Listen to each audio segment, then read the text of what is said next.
you have so much data, which is a blessing and a curse. Because if the data is unstructured and it can't be structured in a way that is actually digestible, or if there are any points where the data is not reliable or trustworthy, that's almost worse than not having access to the data, because you're waiting and then you get data that you think is accurate and you make decisions on it that are wrong.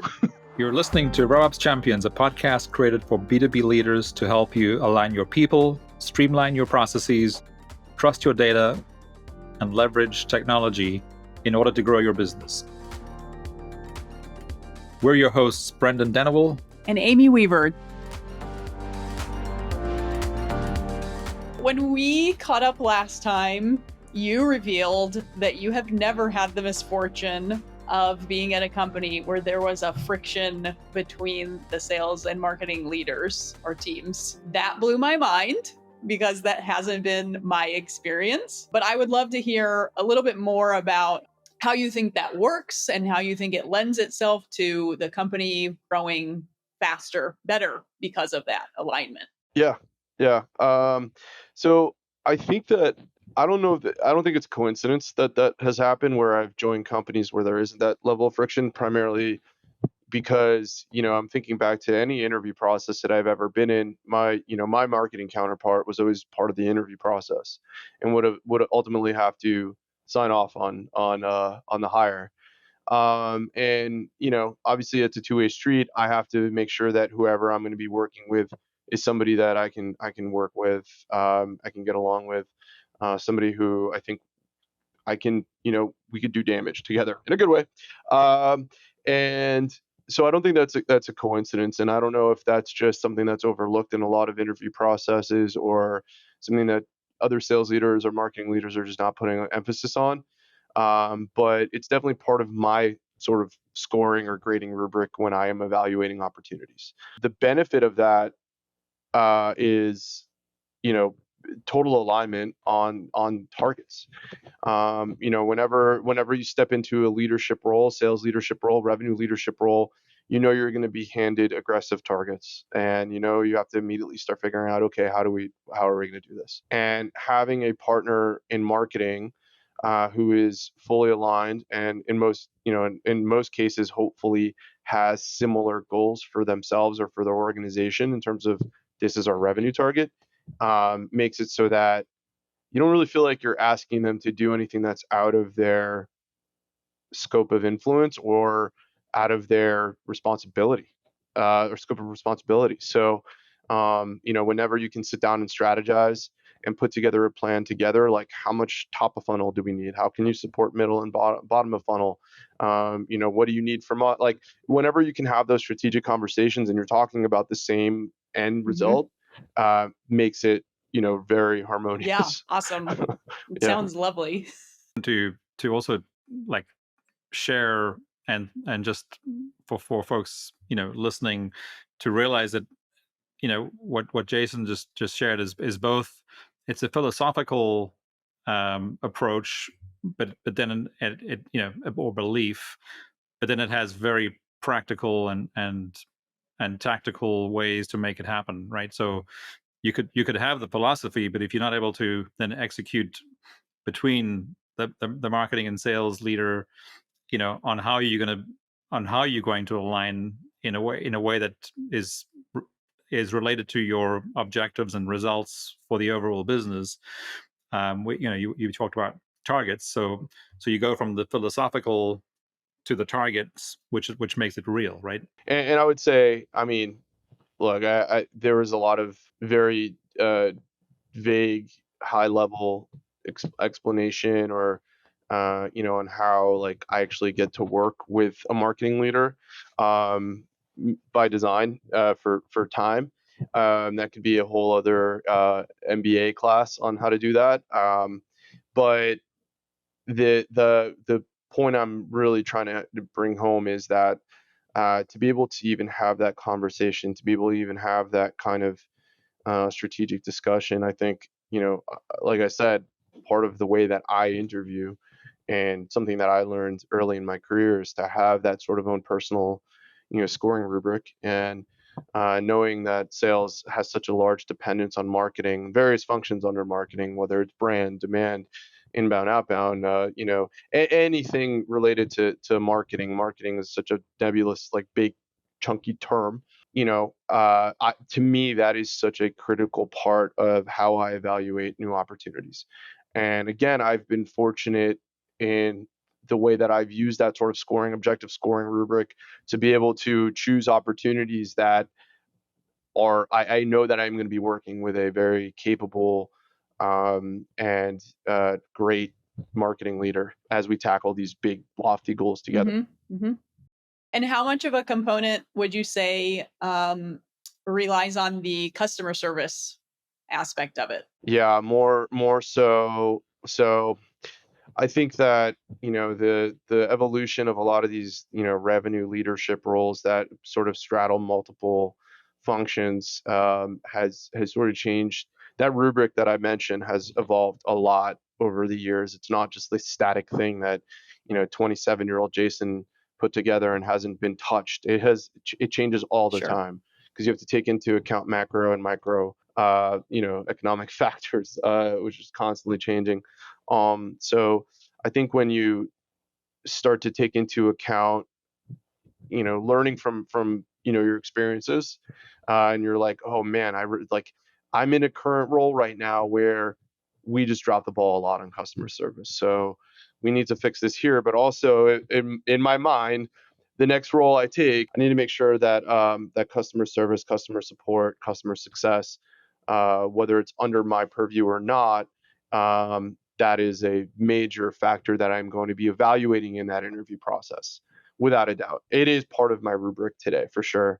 Well, partially because I oversee the success and support side of things for our merchants. So obviously that was an important factor. Sure. But yeah, I think that in the world of net revenue retention being, arguably the most important metric in SaaS, it's pretty damn near impossible to hit the NRR targets that you set out to without really just world-class customer service, customer support, customer success, or a combination of all of those.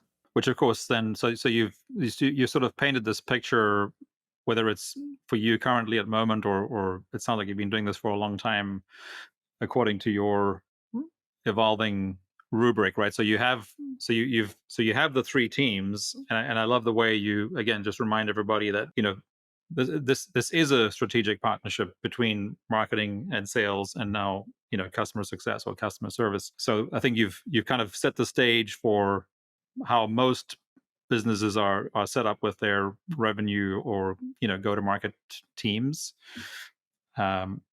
which I guess is a great segue into the topic of RevOps, which of course is why a lot of folks are listening to the RevOps champions and this particular episode is how then what is your expectation of how your RevOps function supports marketing, sales, and customer service? Yeah, also part of my rubric. Cool. So I think that the term RevOps, the first time I heard it was probably 2018. Prior to that, it was sales ops, marketing ops, whatever ops, special ops. But RevOps, the first time I heard that term used was I was joining a company here in Atlanta called CallRail, and there was a director of RevOps who, as part of my interview process with the chief revenue officer, I wanted to dig in more into what that function looked like at CallRail. So I spent a good amount of time learning more about what the RevOps function looked like, how it functioned, how it supported sales. It's one of those things where you kind of learn either from other people's mistakes or your own mistakes. And obviously from successes as well, but you learn a lot from the mistakes that you make, which is, again, one of my favorite quotes is you win or you learn. I've mentioned that before. I think it's just one of the most principal, like basic philosophical, quotes that you could apply to personal and professional. I tell my kids about it all the time. I have a 10 and a 7-year-old who play very competitive levels of soccer. So like I'm like, you win or you learn. And it doesn't quite land as well with them. They're like, no, we Yeah. lost. I'm like, okay, never. We'll get there. We'll Yeah, get that there. means Don't worry. you're learning. Yeah. It means you're learning. Exactly. So I think that, from previous experiences, there were situations where there was a sales ops function siloed from marketing, siloed from customer service. So you're literally looking at Zendesk here, Salesforce here, this thing, Marketo here, and like all these silos that aren't talking to each other, and you've got three different different stakeholders and different, admins for the different silos, and that is just so confusing and slows everything down, sometimes to a grinding halt. And when you're a data-driven business and you're a data-driven leader, you want that data and to be able to make decisions. You want that data at your fingertips. And when you've got silos, it makes it incredibly difficult to move as fast as you want to, and sort of forces you to be like, okay, well, I'll wait for that data, and now I have to switch to something else. And it's just like you lose all momentum. So when, again, part of my rubric, part of the way I evaluate opportunities is having an understanding of, what is the CRM, what are the tools you use, who is responsible for this, where does it report to, how are our reporting capabilities, like, things like that. Just trying to, it's almost like a discovery, right? Yeah. The tech stack audit. Where it's a tech stack audit, 100%. And by the way, I mean, my entire career, so for over 15 years, I only used Salesforce. And then in the past year, in 2023, when I started my consulting practice, I only used HubSpot. And I set multiple clients up on HubSpot. So I became very, very well versed on all things HubSpot. And if I didn't know how to do something in HubSpot, the community is just unbelievable. And there's so many help articles, and there's just, it's unbelievable how user friendly it is. And it was a really nice surprise to come into a HubSpot shop for the first time ever. We're like with a full time opportunity here at Moment, where is a HubSpot shop, and it is just, it's very nice. No knock on Salesforce. Again, I used to say I will never work anywhere that isn't using Salesforce. Now it's nice to be able to say I can do both. Sure. So but yeah, very much, Amy, to your point, I very much was a tech stack, sales stack, full stack, revenue stack audit. Not so much on the tech side of things. I don't really touch those, but I am super interested in how data flows. Like, do we have some sort of internal proprietary system that we use? A lot of companies do, like their own sort of engine that they come up with, like a cute name for. We have that at Moment. That, like, how is that data? Where is the data going? Is it stuck in that system, or is it being pushed into this, which is inevitably making its way to HubSpot or Sisense or whatever it is that we're using? How easy is it going to be for me to get the data that I need in order to be able to make decisions quickly? Ultimately, that's what I'm trying to uncover. We've had a couple of conversations where it sounds like the data piece or technology piece could be viewed as an asset for the company, but on the flip side, could also be a liability if those things are not lined up correctly. I'm curious if you have any stories that you could share about that, or Yeah. So a lot of the businesses that I've worked with so I've worked at two different fintech companies, Moment being one of them, Green Sky another, where you have so much data, which is a blessing and a curse, because if the data is unstructured and it can't be structured in a way that is actually digestible, or if there are any points where the data is not reliable or trustworthy, that's almost worse than not having access to the data, because you're waiting and then you get data that you think is accurate and you make decisions on it that are wrong. So do I have experience with it? Yeah, unfortunately I do I have had experiences with that, but it's kind of like a trust but verify situation now, where I've learned from mistakes. And I think that I'm fortunate that I have, reporting into me, I have two sales analysts, who are who work across all the different systems internally. And I trust them completely. And they will tell me if, for whatever reason, the data isn't trustworthy, not what they're producing, but what they're looking at. So I think the sales analyst or the data analyst role in being able to be that first line of defense on accuracy and usability of the data is really critical. I've also really challenged my data analysts, my sales analysts to become good storytellers, and which is difficult for a lot of data analysts to be able to kind of step out of that. They only speak in numbers and spreadsheets, but I'm challenging them to be able to tell a narrative around what the data is telling us. So great, like you just produced a bunch of data, like, and a lot of times a lot of the time their job is very reactive. Like, hey, I need this. Cool, I'll go do it. Here it is. But I'm asking them to also be more proactive. So like the two biggest pushes are tell a story behind the data. Like, are you seeing something? Help me like look around the corners. I give them that level of faith and trust that I trust them enough to be able to like provide me with that guidance. I'm able to review data pretty well, and I pretty savvy when it comes to that. I've been around it for so long, but they're looking at it through a different lens than I am, probably way more carefully than I am. So one is like, can you tell the narrative? Can you help me, look at this set of data and decipher it and make it a digestible manner so that I can do something with it, make it actionable. And then two, like I said, is that proactive nature. Like, can we look ahead, not just look back? Like being able to look back at a subset or set of data and say, this is what happened. That's good. That's really good. That's important.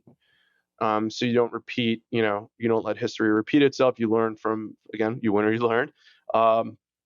But also, are we able to look at that in a forward-thinking or in a forward-looking manner and say, okay, if we do these things, these are good leading indicators for XYZ, whatever it is. So yeah, there's a lot of that going on right now. We've spent the last couple of weeks really slicing up like so many different data sources. There's an abundance of data right now. Slicing it up and making sure that we trust the data. Can we find, I came up with this this Google sheet, this Google Doc that's called the Big List of Metrics. It's actually called, I'll spare the profanity, but the Big A S list of metrics. I love it. The big ass list of metrics. I love it. Yeah. The big ass list of metrics. There we go. Okay. Yeah. By the way, I don't trust people who don't curse. This show is not for kids, so don't worry. Kids, I'm sorry. But an ass is also a donkey, so it's okay. But it's the big ass list of metrics, and it's all the things that I want to be able to track for our revenue organization. And basically it was like, okay, and let's go find these things and sort and find the sources for them. And like, let's produce this report. Let's produce this view for the executive team, for the board, and then also for the rest of the enterprise, so they have transparency into what we're doing. And then also we can use this as our barometer for how well we're doing, like not just backwards looking back, like here's how we did in March, but also as like mile markers along the way throughout the month, like are the leading indicators painting a good picture or not.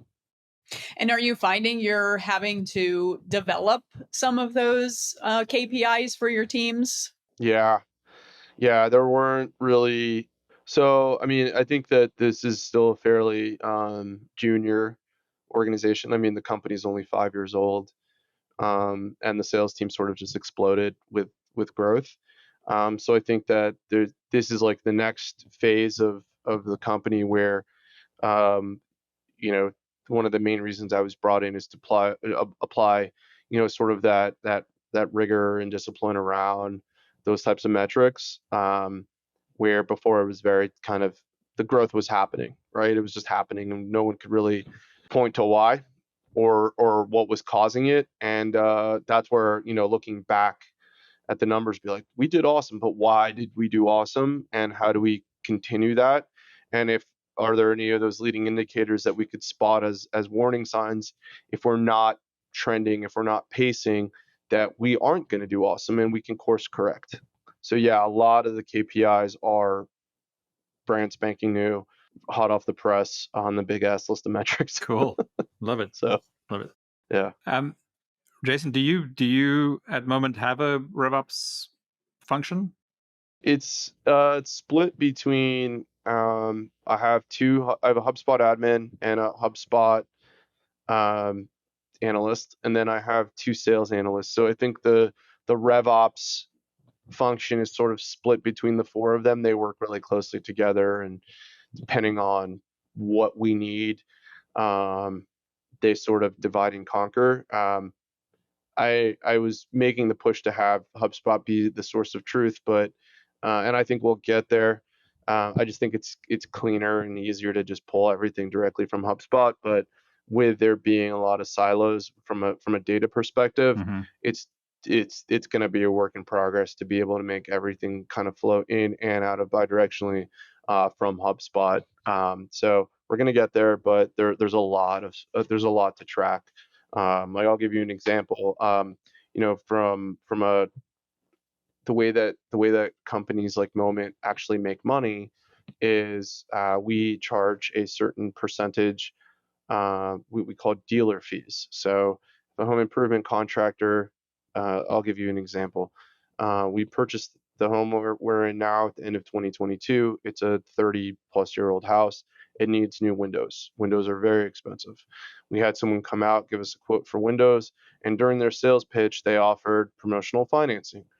If we went forward with taking that loan, which we didn't, we ended up going with another route. But if we ended up moving forward with that loan, that dealer, the Windows dealer, would have paid a commission back to the home improvement financing company. It wasn't Moment, and I won't give any of my competitors a plug for free. But it was another company, and they would have paid a percentage on top of that. So that's how we make money. So I need to be able to track for my sales team the way that they make money. My individual sales team, my individual sellers, they make money based off the merchants that they've enrolled, the contractors that they've closed and brought in and trained and taught how to offer financing, what their sales are through our platform. So they're getting a piece of that. That is in 3 different places right now. Okay. So trying to get it all to flow through one platform so it's easy to see, not just from a company perspective, but more, also from the rep to be able to know, here's how I'm tracking for the month, for the quarter, how much commission am I earning? I always look at that data in real time as an amazing motivational factor for the sales rep to push even harder, to work harder, work extra hours, try to get that extra deal across the finish line if there are accelerators in play, much more than a sales manager breathing down their neck telling them to work harder. Salespeople know how to work their commission plans, and the more visibility and transparency they have into their how they're tracking, how they're pacing, that is, I think, the ultimate motivating factor. Right. Yeah. That makes total sense. And then just sort of quickly back to the 4 people that are essentially fulfilling that RevOps function, at least from a sales ops perspective. Are they also covering the marketing ops component and or the service ops component? Okay. Yeah, marketing and service. So service is currently in 2 different. It's in HubSpot, and then one of our internal systems, proprietary systems. So they're working on a connection between the 2. And then marketing is primarily out of HubSpot, fortunately. So the HubSpot, the folks that cover HubSpot are able to cover, those 3 teams, and the analysts can cover the remaining gap of what HubSpot can. So it's a team effort right now. Like I said, I prefer to have everything through one single source of truth. I think it's just much easier, and everybody can just pull reporting, dashboards, etc. from there. It's a pretty big lift, but hopefully we can get there. In the meantime, it is a couple different places, which is why we did the big ass list of metrics and trying to find sources for everything, so it's all published in one place and easy to find. Yeah, I mean, it sounds it's actually it's super cool how how this is all kind of unfolded here, in these first 20, 25 minutes of the conversation, because so when we talk about and essentially implement a RevOps framework for clients, you go through the alignment of your people/teams, the alignment of your processes, which is your SLAs and handoffs from marketing to sales to service, and then you get in the third layer is the data, right? The metrics, the KPIs, OKRs, whatever term you use for tracking your data between marketing, sales, and service. And only then do you get into the tech stack or the systems that you're using to track all that data and making sure that the processes, the SLAs, and finally the alignment of the people is all happening, right? So that's essentially the RevOps function. And I mean, I guess the good news from what I'm hearing is that you're doing everything in exactly the right way, which is you're getting I mean, your teams are aligned because you have clear targets. Like it sounds like between you and the marketing leader, and I'm assuming however the service side is set up at moment, you all know what your targets are. So marketing knows what their targets are, which aligns with your targets for sales, which aligns with services targets, right? Which is so the process to the data and really the next step over time, which and these things do take time. And a lot of our sort of tech roadmaps for our clients, it's a 3-year process because it's not just solving for the tech, because every time you implement, even if you're simplifying the tech to get to that single source of truth, then has an impact on your data and your processes, which then have to be tweaked. There's got to be training, which then impacts the teams, etc. So it just worked out really nicely the way you've explained it, which obviously then also proves that you know what you're doing. Yeah. Well, and that you did your homework when you decided to take this role. I mean, you've thought about a lot of these factors in advance of coming into the organization. And we have had conversations with people who were like, ugh, that piece is missing. And it makes your job a lot harder. Yeah. It also, I think that one of the things that you do when you come into a new role is you kind of you lay out a 30, 60, 90, and I'm a firm believer in having a 30, 60, 90, and that doesn't necessarily mean 30 days, the next 30 days, the next 30 days. So it's just breaking it into thirds because it moves a lot faster than 30 days, 30 days, 30 days. And I think that allows you to, and my general philosophy on that is, first third is like just observations. Like you're talking to everybody, understanding like who does what. Lots of answering like the who, what, when, where, why, and hows. The second third is starting to ideate or starting to come up with ideas of like, okay, I think this is where I should be spending my time. This is what I should be prioritizing. This looks very broken. This doesn't exist. I need this in order to move forward, blah, blah, blah, whatever it is. And then that final third is like, all right, time to execute. And I think you can't skip any of that because what ends up happening, and this is from experience, both positive and negative experiences in having done this, is you kind of have to ruthlessly prioritize. Like when you come in, there are a million things you want to fix, and you can't because you just can't. There's not enough time, and then you're just going to end up doing a lot of things half-assed. And it's better to just focus on like what are the 1 or 2 or 3, if you really need to, like what are the 3 big rocks that you need to move right now. Again, this is just my take on it. Everybody else might have different philosophies on it. This has just worked well for me. Like what are the 3 big like the 3 big rocks that we need to move right now, and focus all your attention on that. And also just I think I've done a good job of communicating that with my leaders and then the rest of the team, just so that they understand, all right, this new guy started, like, why isn't he fixing everything? Like, so a lot of the one-on-ones I had is I spoke with everybody in my organization. obviously my direct reports and all the way down to individual contributors. Wanted to get to know them, wanted to hear, what their take on everything was, the current situation, what they would love to see happen, so that I can make my list. And then, when I come up with that prioritization, sharing that with the team. Like, these are the three big things that I'm going to focus on first. There are a lot of other things that are going to be done after that, and we'll knock them out in some sort of sequential order. But these are the three big ones. And that has worked really well because, no one is, like I said, no one is sitting there wondering, like, what is he doing? Like everybody knows what I'm working on. Also, the fact that, we're sort of a hybrid, work environment. I have an office. I'm in there most of the time.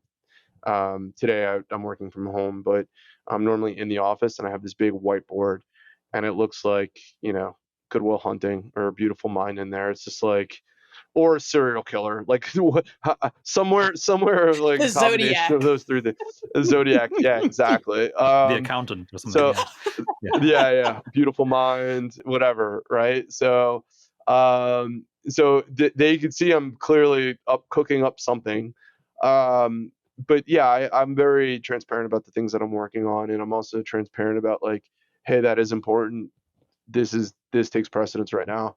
But I will get to that. And yeah, going back to the data and walking into bad situations, I don't know how you can make informed decisions or feel like you're going in the right direction if the data's in a rocky spot to begin with. So for me, that was like a big deal initially, of understanding the data, understanding, where, that again, the big ass list of metrics. Like, I don't know if anything that we roll out is going to work or not, or how it's doing, if we don't have a baseline, a reliable baseline on agreed upon OKRs, KPI, most of KPIs.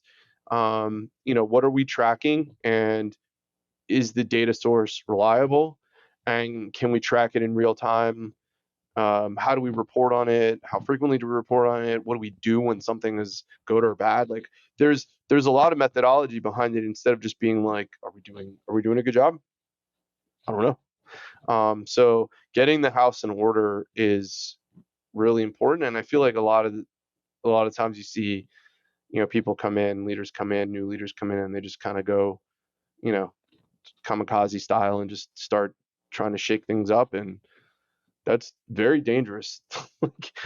I don't know how if how something is working or not, if you haven't taken the opportunity to sort of do that audit and figure out, what you're working. Yeah, it sounds like you take a very intentional approach to looking at everything. And I noticed the word that you used, rock. I'm wondering if that comes from the EOS, if you guys use that there at Moment, or that's something you've used in your organizations prior to this, because I've heard it. I don't know exactly where to credit it to, or where it was from, but I've heard it used multiple times, and it's one of those things that have just stuck with me, that I like. Yeah, we're big fans. Yeah. We use the Entrepreneurial Operating System, or EOS, as the same as, and a lot of our our clients and our listeners either currently use EOS as their operating model, their business operating model, or they did in the past, and then of course they grew potentially beyond and adopted a different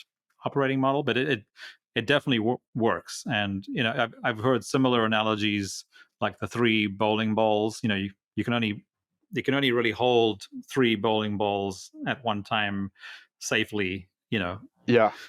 But yeah, we like the rocks. I have I am not trying to give myself more credit than I deserve, but I've sort of like I've sort of Frankenstein my own sort of operating manual over the years, and picking bits and pieces from different thought leaders, or different leaders that I like working with or for. I've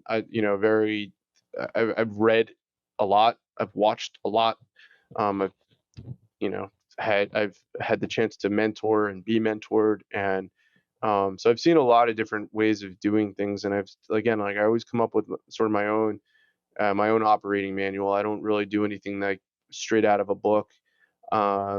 I do things that make sense for me and my style of being able to execute on a plan. I've got like it's just ways that I do things that I know work for me. So anything that's like too prescriptive, that's not like designed by me, I think it would end up failing.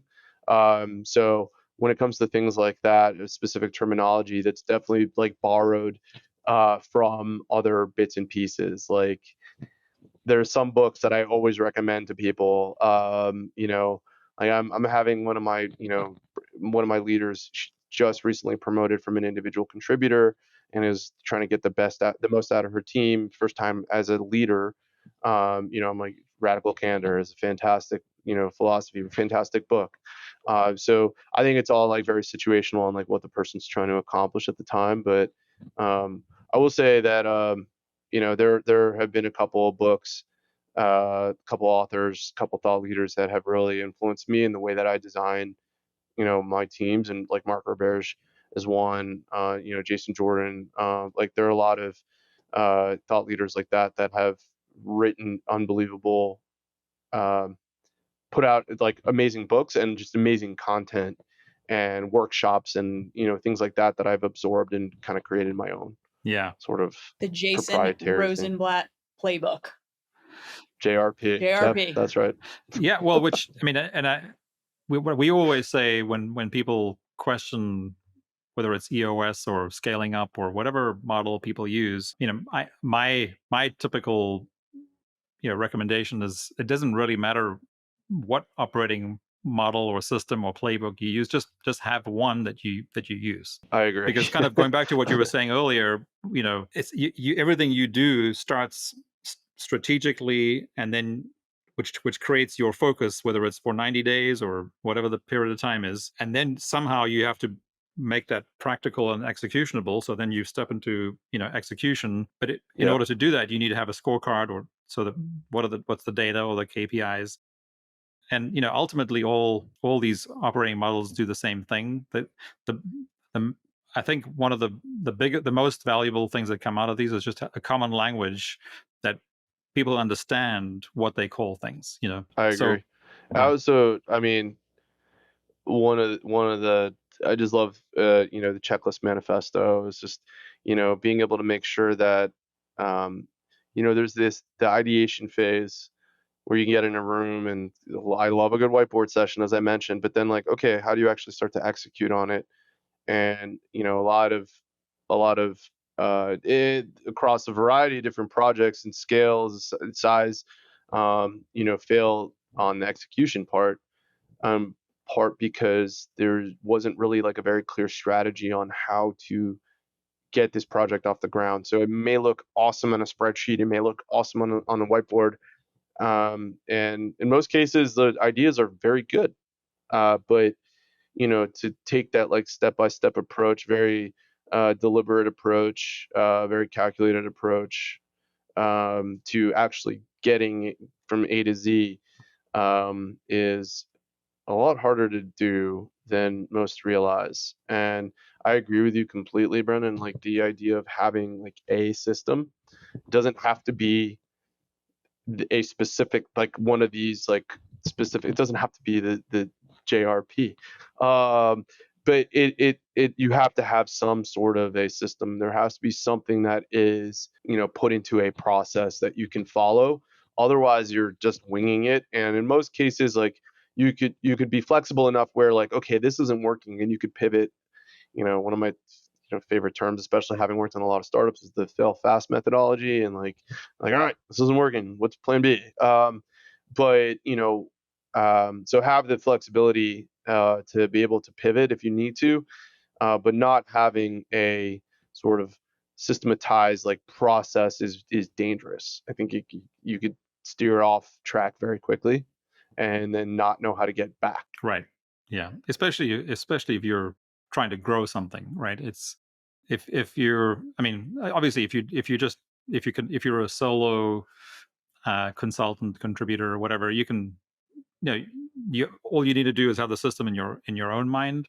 But as soon as you want to, grow or scale something, you need to be able to share with everybody else around you how that roadmap's gonna work. Yeah, and what's really interesting is the smallest. So when I was in my 20s, living in New York City, I was a co-founder for a small startup.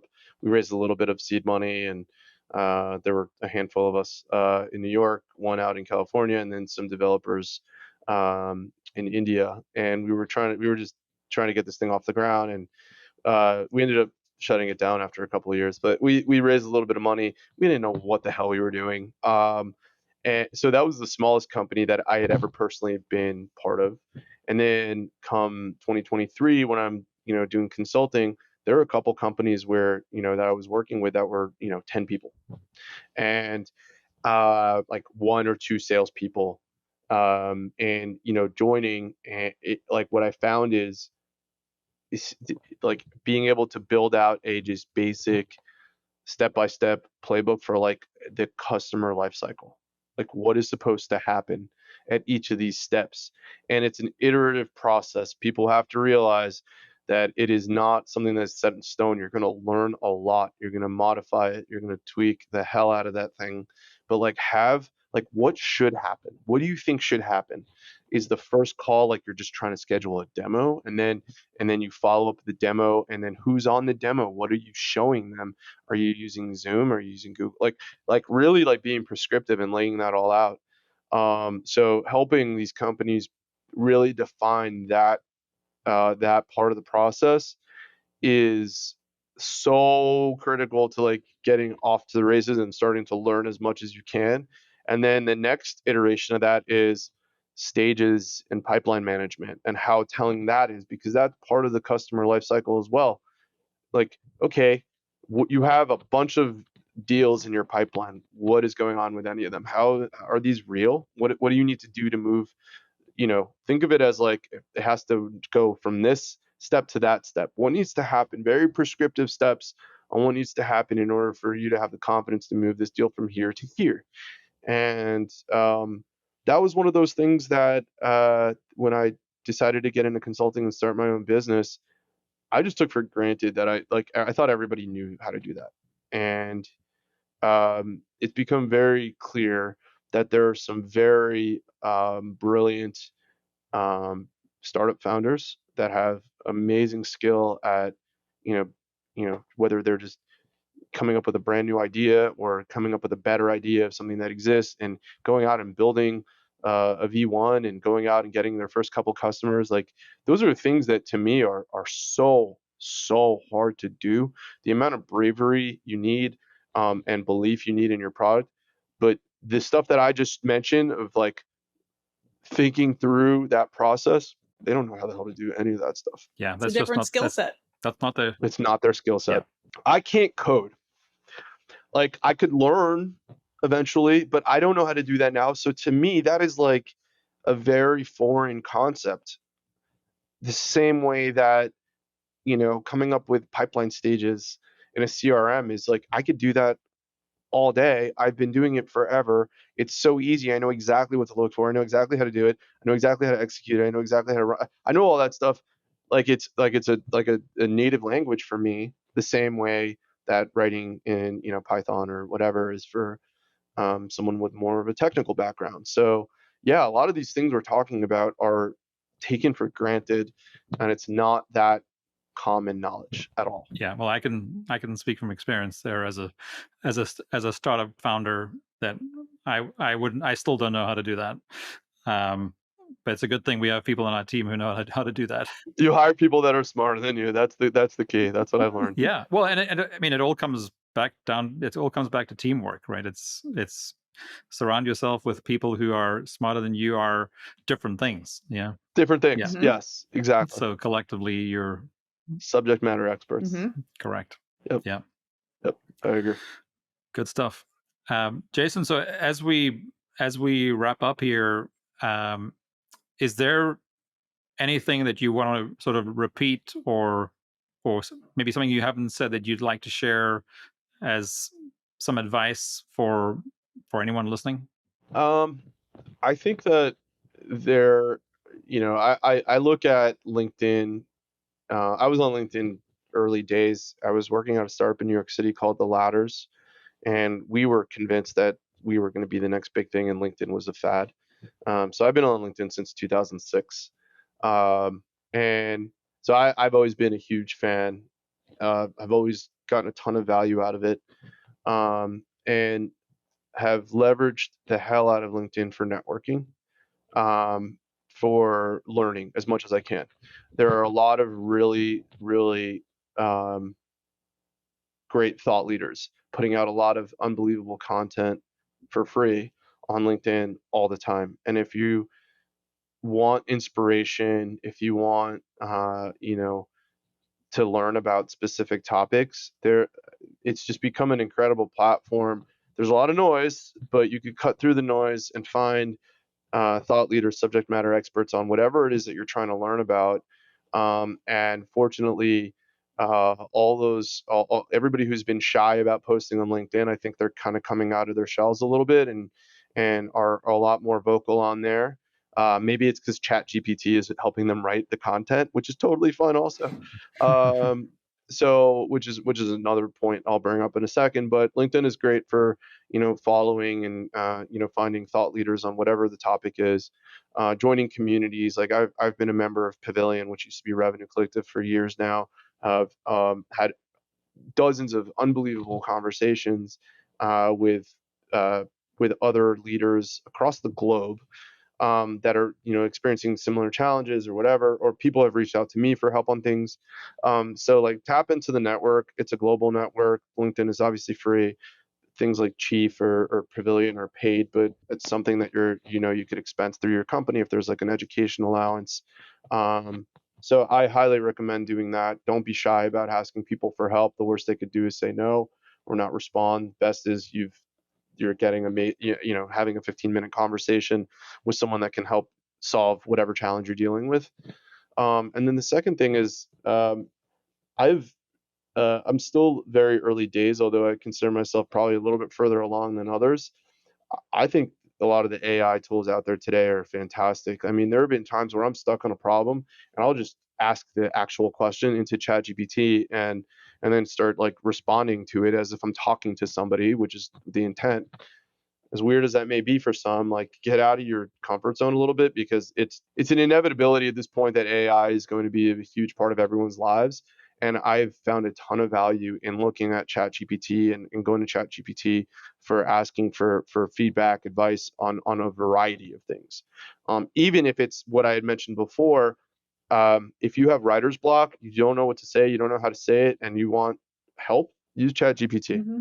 Right. Like it's a game changer, and I think the more that people can embrace that quickly, they'll just have an edge over everybody who's kind of reluctant to get into it. I love Very that. cool. I love both of those suggestions. Yeah. And something, I want to go back to LinkedIn a little bit, because I've noticed, I don't think I've been on since 2006, but I joined LinkedIn like pretty early in my career. And it didn't feel like the connections there were necessarily genuine. It was like, oh, we've been at an event at the same time and exchanged business cards, and now we are connected on LinkedIn. But today, it's facilitating conversations like this. It's how we came to meet you and have this awesome conversation about RevOps. And that is what I'm appreciating about LinkedIn today versus how it was, I think, in the early Without days. a doubt. And by the way, like there's still elements of that today. I think there's always like a downside to networks like that. They're open networks, so I think a lot of people throw the baby out with the bathwater, and they're like, oh, I had a bad experience on LinkedIn, so I don't like it. And I think you're just not looking at I think you're overgeneralizing. Like there's far more benefit if you use it properly, which is like a big overstatement. I think that there are people that are just overwhelmed by like, I don't even know where to start. Which again, there's a lot of content out there on how to leverage LinkedIn, how to get the most out of LinkedIn. There are a lot of thought leaders just talking about how to leverage LinkedIn more, or properly, or LinkedIn for beginners. There's a lot of stuff out there that will allow you to kind of sift through. There's a lot of noise. I've made like the most popular post I've ever shared, I think, or some of them that I've ever shared are like they're not providing any actual value or thought. It's like, it's totally like sarcastic, like, hey, just want to let everybody know I'm still not interested in owning a franchise, or and I don't need lead generation services. Because I would say 50% of my in-mail is, hey, Jason, you seem like the perfect profile for somebody who would like to start their own franchise.